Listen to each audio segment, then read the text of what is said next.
പശ്ചിമേഷ്യയുടെ ഭൂപടത്തെയും രാഷ്ട്രീയ ഗതിവിഗതികളെയും എന്നേക്കുമായി മാറ്റി എഴുതിയേക്കാവുന്ന വമ്പിച്ച സൈനിക നീക്കത്തിനാണ് കഴിഞ്ഞ ഏതാനും മണിക്കൂറുകളായി ലോകം സാക്ഷ്യം വഹിക്കുന്നത്. പാമ്പിന്റെ തലയറുത്തു വീഴ്ത്തി എന്ന് US സെൻട്രൽ കമാൻഡ് വിശേഷിപ്പിച്ച ഈ നീക്കം കേവലം ഒരു വ്യോമാക്രമണമല്ല, മറിച്ച് പതിറ്റാണ്ടുകളായി നിലനിന്നിരുന്ന നിഴൽ യുദ്ധത്തിന്റെ പരസ്യമായ പൊട്ടിത്തെറിയാണ്. ഇറാനിയൻ റവല്യൂഷണറി ഗാർഡ് കോർപ്സിന്റെ ആസ്ഥാനം പൂർണ്ണമായും തകർക്കപ്പെട്ടുവെന്നും ലോകത്തിലെ ഏറ്റവും കരുത്തുള്ള സൈനിക ശക്തി തങ്ങളാണെന്ന് ഒരിക്കൽ കൂടി തെളിയിച്ചിരിക്കുന്നുവെന്നും അമേരിക്ക അവകാശപ്പെടുമ്പോൾ ലോകം മറ്റൊരു മഹായുദ്ധത്തിന്റെ വക്കിലാണോ എന്ന് ആശങ്കയിലാണ്. ഇറാനിയൻ റവല്യൂഷണറി ഗാർഡ് കോർപ്സ് അഥവാ IRGC എന്നത് ഇറാനിലെ വെറുമൊരു സൈനിക വിഭാഗമല്ല. ഇറാനിലെ ഭരണകൂടത്തിന്റെ കരുത്തും വിദേശ രാജ്യങ്ങളിലെ ഇറാന്റെ സ്വാധീന ശക്തിയും നിലനിർത്തുന്നതിൽ നിർണായക പങ്കുവഹിക്കുന്ന ഒരു സമാന്തര ഭരണകൂടം കൂടിയാണ്. കഴിഞ്ഞ 47 വർഷത്തിനിടയിൽ 1000-ലധികം അമേരിക്കക്കാരുടെ മരണത്തിന് ഉത്തരവാദികളായ ഈ സംഘടനയുടെ വേരുകൾ പിഴുതെറിയാനാണ് തങ്ങൾ ലക്ഷ്യമിടുന്നതെന്ന് അമേരിക്കൻ സൈന്യം വ്യക്തമാക്കുന്നു. പാമ്പിന്റെ തലയറ്റു വീണു എന്ന പ്രസ്താവനയിലൂടെ IRGCയുടെ കേന്ദ്ര നേതൃത്വത്തെയും ആശയവിനിമയ ശൃംഖലകളെയും തകർക്കാൻ കഴിഞ്ഞു എന്ന ആത്മവിശ്വാസമാണ് അമേരിക്ക പങ്കുവെക്കുന്നത്. സൈനിക ആസ്ഥാനങ്ങൾക്കൊപ്പം ബാലിസ്റ്റിക് മിസൈൽ സംഭരണശാലകളും തകർക്കപ്പെട്ടതോടെ ഇറാന്റെ പ്രത്യാക്രമണ ശേഷി ദുർബലമായെന്നാണ് വാഷിംഗ്ടൺ നൽകുന്ന സൂചന.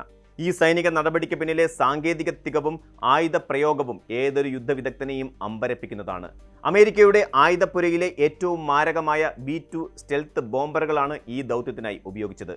റഡാറുകളുടെ കണ്ണിൽപ്പെടാതെ ശത്രുരാജ്യത്തിന്റെ ആഴങ്ങളിലേക്ക് കടന്നു ചെന്ന് പ്രഹരം ഏൽപ്പിക്കാൻ ശേഷിയുള്ള ഈ വിമാനങ്ങൾ ഇറാന്റെ വ്യോമ പ്രതിരോധ സംവിധാനങ്ങളെ നിഷ്പ്രഭമാക്കി. വെറും 24 മണിക്കൂറിനുള്ളിൽ ഇറാന്റെ സൈനിക പശ്ചാത്തല സൗകര്യങ്ങളെയാകെ തകിടം മറിക്കാൻ അമേരിക്കയ്ക്ക് സാധിച്ചത് ദീർഘകാലമായി ആസൂത്രണം ചെയ്ത ഒരു ഓപ്പറേഷന്റെ ഫലമാണ്. ഡൊണാൾഡ് ട്രംപിന്റെ കണിശമായ നിർദ്ദേശപ്രകാരം നടന്ന ഈ ആക്രമണം ഇറാനിയൻ ഭരണകൂടം ഉയർത്തുന്ന ബാലിസ്റ്റിക് മിസൈൽ ഭീഷണികളെ മുളയിലെ നുള്ളാൻ ലക്ഷ്യമിട്ടിട്ടുണ്ടായിരുന്നു. അമേരിക്കൻ സൈനിക നീക്കത്തിന് തൊട്ടു പിന്നാലെ പശ്ചിമേഷ്യയിലെ സംഘർഷം ലബനനിലേക്കും ഇസ്രായേലിലേക്കും വ്യാപിക്കുന്ന കാഴ്ചയാണ് നാം കാണുന്നത്. ഇറാന്റെ പരമോന്നത നേതാവ് അയത്തുള്ള ഖമേനിയുടെ വധത്തിന് പ്രതികാരമായി ലബനനിലെ ഷിയ സായുധ ഗ്രൂപ്പായ ഹിസ്ബുള്ള ഇസ്രായേലിന് നേരെ മിസൈൽ, ഡ്രോൺ ആക്രമണങ്ങൾ അഴിച്ചുവിട്ടു. ഇതോടെ പശ്ചിമേഷ്യയിലെ യുദ്ധമുഖം വിപുലമായിരിക്കുകയാണ്. ഇറാന്റെ ഏറ്റവും വിശ്വസ്തരായ സഖ്യകക്ഷി എന്ന നിലയിൽ ഹിസ്ബുള്ളയുടെ ഇടപെടൽ പ്രതീക്ഷിച്ചതായിരുന്നുവെങ്കിലും ഇസ്രായേലിലെ ജനവാസ കേന്ദ്രങ്ങളെയും സൈനിക താവളങ്ങളെയും ലക്ഷ്യമിട്ടിട്ടുള്ള നീക്കം ഇസ്രായേലിനെ പ്രകോപിപ്പിച്ചു. തങ്ങളുടെ രാജ്യത്തിന്റെ സുരക്ഷയ്ക്ക് ഭീഷണി ഉയർത്തുന്ന എന്തിനേയും തകർക്കുമെന്ന പ്രഖ്യാപനവുമായി ഇസ്രായേൽ വ്യോമസേന ലബനനിലെ ഹിസ്ബുള്ള കേന്ദ്രങ്ങളിൽ അതിശക്തമായ ബോംബാക്രമണങ്ങളാണ് നടത്തുന്നത്. ബെയ്റൂട്ടിന്റെ പ്രാന്തപ്രദേശങ്ങളിലും തെക്കൻ ലബനനിലും മുഴങ്ങിക്കേൾക്കുന്ന ഓരോ സ്ഫോടനങ്ങളും ജനങ്ങളെ ഭീതിയിലാഴ്ത്തുകയാണ്. ആയിരക്കണക്കിന് സാധാരണക്കാർ തങ്ങളുടെ കിടപ്പാടം ഉപേക്ഷിച്ച് പലായനം ചെയ്യുന്നു. യുദ്ധത്തിന്റെ കെടുതികൾ ഏറ്റവും കൂടുതൽ അനുഭവിക്കുന്നത് എപ്പോഴും സാധാരണക്കാരാണെന്ന സത്യം ഇവിടെയും ആവർത്തിക്കപ്പെടുകയാണ്. ഹിസ്ബുള്ളയുടെ ആക്രമണം ഇസ്രായേലിന്റെ വിജനമായ പ്രദേശങ്ങളിലാണ് പതിച്ചതെന്ന് സൈന്യം വ്യക്തമാക്കുന്നുണ്ടെങ്കിലും ഏത് നിമിഷവും ഒരു സമ്പൂർണ്ണ യുദ്ധത്തിലേക്ക് കാര്യങ്ങൾ നീങ്ങാനുള്ള സാധ്യത തള്ളിക്കളയാനാവില്ല. ഖമേനിയുടെ വധം ഒരു പ്രതീകാത്മകമായ നഷ്ടം മാത്രമല്ല, മറിച്ച് ഇറാന്റെ അധികാര കേന്ദ്രങ്ങളിലുണ്ടായ വിള്ളൽ കൂടിയാണ്. ഇത് നികത്താൻ ഹിസ്ബുള്ള നടത്തുന്ന ശ്രമങ്ങൾ മേഖലയിലെ സമാധാന ശ്രമങ്ങളെ പാടെ തകർത്തിരിക്കുകയാണ്. ഈ പ്രതിസന്ധി ഘട്ടത്തിൽ ലബനൻ സർക്കാരിന്റെ നിലപാടും ശ്രദ്ധേയമാണ്. ഹിസ്ബുള്ളയുടെ റോക്കറ്റ് ആക്രമണങ്ങൾ രാജ്യത്തിന്റെ സുരക്ഷയെ അപകടത്തിലാക്കുന്ന ഉത്തരവാദിത്തമില്ലാത്ത പ്രവൃത്തിയാണെന്ന് ലബനൻ പ്രധാനമന്ത്രി നവാബ് സലാം വിമർശിച്ചത് വലിയ രാഷ്ട്രീയ ചർച്ചകൾക്ക് വഴിമരുന്നിട്ടു. സായുധ ഗ്രൂപ്പുകളുടെ സ്വേച്ഛാപരമായ ഇത്തരം നീക്കങ്ങൾ ലബനന് മേൽ ഇസ്രായേൽ അധിനിവേശം തുടരാൻ കാരണമാകുമെന്ന അദ്ദേഹത്തിന്റെ മുന്നറിയിപ്പ് അറബ് ലോകത്തെ ആഭ്യന്തര ഭിന്നതകളെയും പുറത്തുകൊണ്ടുവരുന്നു.